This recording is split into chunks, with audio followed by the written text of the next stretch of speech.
Dohirmu mungkin boleh sama, sering memberi, tapi kualitas pemberian itu akan berbeda. Ketika melakukan sesuatu harus ingat itu, biar nggak hanya banyaknya saja, tapi banyak dan berkualitas agar memperoleh hasil yang optimal. Dan ini yang diharapkan Allah.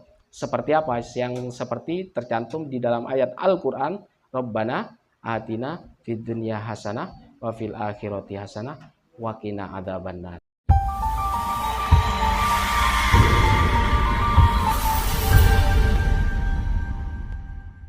Kalau yang sebelumnya kita kan membahas masalah amal-amal yang baik. Terus dari sisi jumlahnya kita mungkin dari setelah balik sampai sekarang kan kalau dihitung sudah banyak gitu ya. Kalau diperhitungkan hanya jumlahnya saja itu masih belum ada pengaruhnya. Kita mengerjakan suatu tapi tidak berimpact atau berefek dari apa yang kita lakukan. Nah, maka diperbaiki kualitasnya. Nah, ini akan dibahas tentang makom atau posisi di mana orang sudah bebas dari penyakit-penyakit hati. Jadi mau dia melakukan apapun pasti berimbas terhadap hal yang positif dari apa yang dia lakukan. Jadi ini makom, ini adalah posisi. Makom itu kalau dari apa itu diartikan secara harfiah itu tempat kita berdiri, posisi. Diartikan tempat kita di mana Allah memberikan derajat di situ, maka disebut makom. Ini tentang penyakit fidaf'il ma'arid minhu athnaul ibadah. Jadi melawan sesuatu yang bertentangan di saat kita melakukan amal ibadah. Jadi kadang orang itu melihatnya hanya jumlah kebaikan saja, tapi kebanyakan tidak berefek. Saya suka memberi sesuatu, saya kok tetap miskin gitu, masih kekurangan. Itu belum berarti hanya sebatas jumlah. Ada amalan yang dia hanya menutup atau menghapus kesalahan kita di masa lalu. Ada yang dapat pahala. Dan ada juga yang paling tinggi, dia meningkatkan derajat posisi kita. Ketika melakukan sesuatu, menambah kecukupan kita. Jadi kalau orang udah bebas dari penyakit ini, mau melakukan apa saja. Jadi saya kalau sudah di posisi makom ini, mau melakukan apa saja tidak berpengaruh. Tidak berpengaruh negatif apapun. Tidak mudah dikecewakan oleh siapapun dan apapun. Jadi ini yang bakal memperbaiki kualitas amal ibadah kita. Yaitu apa? Manjahada nafsahu biqol'i maghoris riya. Jadi dia berjuang benar-benar di dalam dirinya melepaskan hal-hal yang menyebabkan riya. Itu yang bakal menghilangkan kemanfaatan dari apa yang kita lakukan. Maka itu harus dibuang. Nah, ini yang menyebabkan efek dari yang kita lakukan tidak berpengaruh banyak terhadap diri kita. Lama-lama apa? Menggerus kemampuan kita untuk beramal baik. Maka ini harus dibuang. Manjahada nafsu biqol'i maghorisi, harus berjuang benar terhadap dirinya, melepaskan bibit-bibit dari riya. Maka ini harus dilepaskan. Tapi kalau sudah terbebas dari itu semua, jadi bebas dari penyakit-penyakit tadi, mau melakukan dilihat orang, mau di dalam keadaan yang rahasia atau ketahuan orang, itu tidak akan berpengaruh. Maka ini ada rukhsah, ada kemudahan, ada namanya dispensasi. Fi qasdi idhari ta'ah, yaitu dalam arti memperlihatkan. Jadi kalau misalkan kita bersedekah, misalkan saya ngasih, nggak ada pengaruhnya sudah.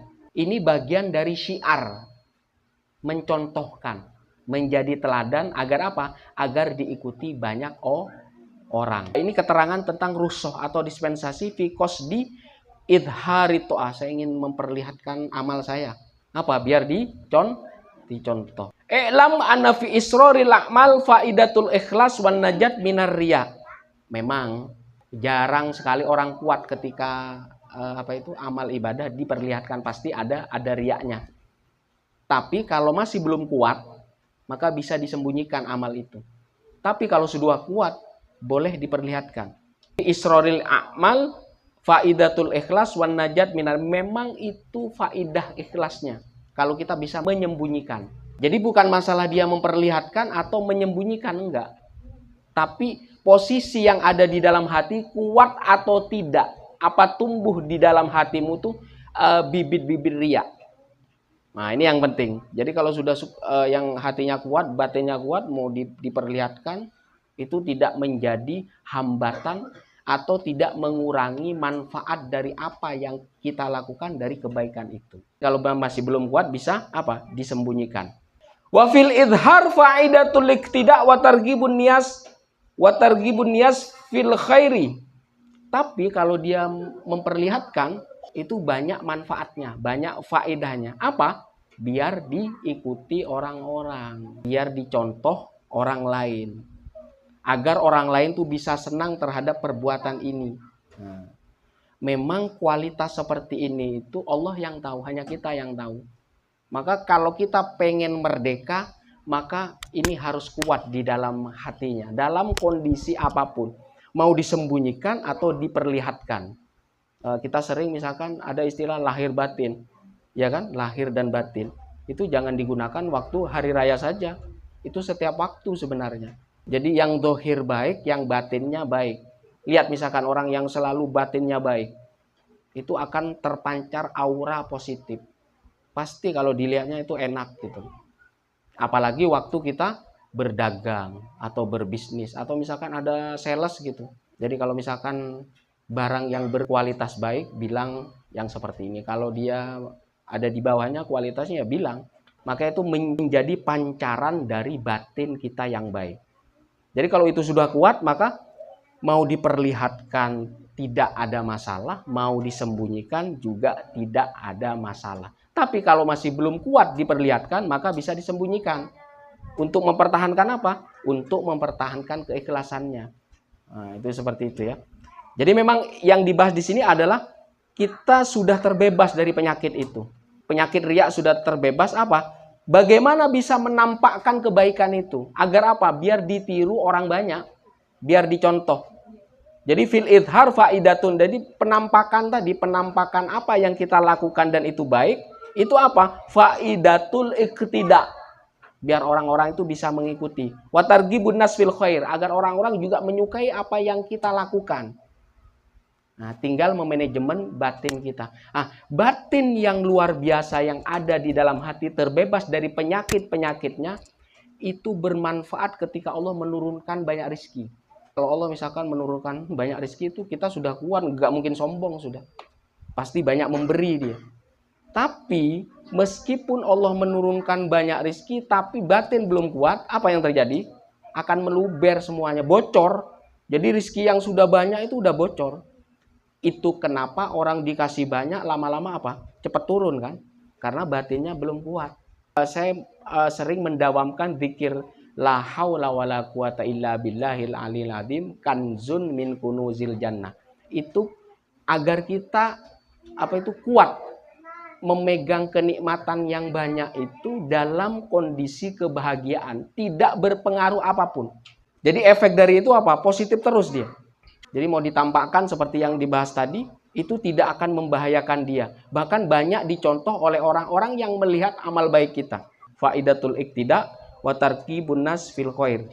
Walakinnahu fihi afatur riya. Memang ada penyakitnya. Makanya yang di dalam batin harus kuat. Jadi maksudnya apa? Baik amaliyah sosial atau ibadah mahdoh itu bukan sekedar jumlahnya saja yang banyak, tapi harus kualitasnya. Biar apa? Biar cepat naik. Biar posisi kita cepat terangkat. Jadi kalau sudah seperti ini, batin kuat itu sudah nggak bakal susah lagi. Pasti akan dalam keadaan berkecukupan. Walakin fil idhar aidon faidatun. Walidzalika athnallahu ta'ala ala sirri wal alaniyah. Allah juga memuji orang-orang yang berbuat baik itu menampakkannya atau merahasiakannya. Al-Baqarah ayat 281. In tubdus shadaqat fa ni'ma hiya wa in tukhfuha wa tu'tuhal fuqara fa huwa khairul lakum. Jadi kalau kamu menampakkan sedekah itu baik. Bahkan kamu punya sedekah yang banyak ditampakkan itu baik. Hiya fa ni'ma hiya wa in tukhfuha, kalau kamu menyembunyikan sedekah itu, wa tu'tuhal fuqara, dan memberikan orang yang fakir, fa huwa khairul, dan itu juga baik juga bagi kalian. Sama-sama baik.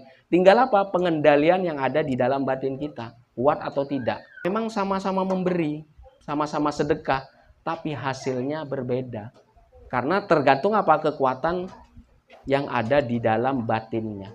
Jadi misalkan sama-sama beri 1 juta, si A misalkan setengah ikhlas, yang satunya ikhlas, itu akan berbeda. Maka ini harus dimantapkan dulu hatinya. Nah ini sembari kita melatih terus-menerus secara zahir dan juga memperbaiki kualitas kita secara batin. Maka terus berjalan lahir dan batin. Zahiron wa batinan. Maka aman sudah. Kita mau melakukan apa, nggak ada tendensi apa-apa. Memang sama kelihatan kalau dilihat dengan mata, mereka beramal ya sama. Tapi yang menjadi patokan kualitas yang ada di dalam batin kita. Bahkan kurban pun yang kita lakukan misalkan, itu yang dilihat apa? Yang ada di sini, hahuna ada di sini. Itu yang dinamakan taqwal qulub. Jadi ketakwaan yang ada di dalam hati.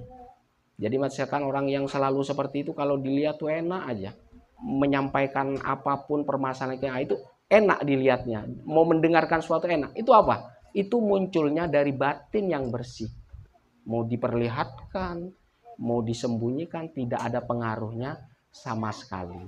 Orang yang terbiasa mendawamkan zikir la haula wala quwata illa billah, itu menjadi kekuatan. Agar kuat maksudnya ketika Allah memberi banyak, terus mempertahankan kebanyakan itu, kenikmatan itu, agar apa? Agar terus langgeng sampai akhir hayat kita. La haula wala quwata illa billahil aliyil azim kanzun min kunuzil jannah. Maka apa artinya kanzun? Kanzun itu simpanan. Mengambil simpanan dari simpanan-simpanan di surga.